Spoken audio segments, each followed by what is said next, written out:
I'm taking my linen fabric, which is a lightweight cotton, and I fold the fabric so it will match the size of the pattern.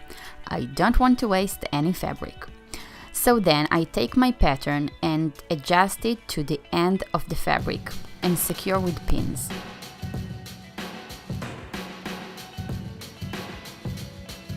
Then I cut the fabric but not the bottom of the skirt. That's because I want to cut the lining shorter than the dress.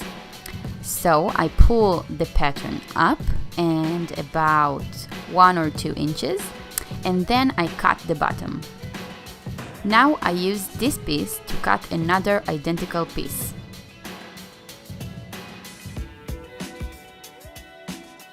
Okay, so I laid the 2 pieces together, and before we head off to the serger, I want to explain what we're going to do.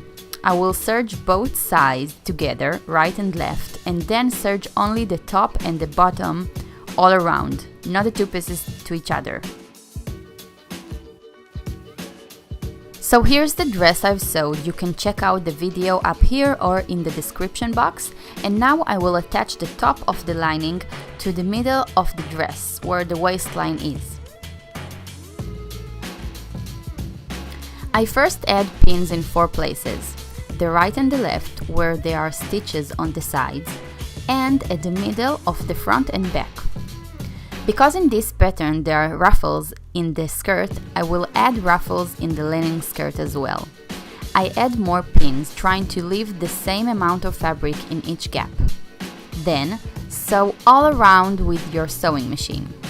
By the way, pay attention to the side of the fabric when you attach the lining, so they will face wrong sides together.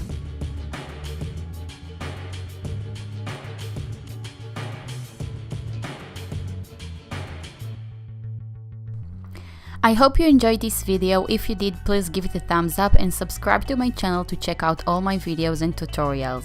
I hope you will also see my new series called Sew and Tell, where I review sewing patterns, so you can check that out on the description box, and I will see you in the next video. Bye!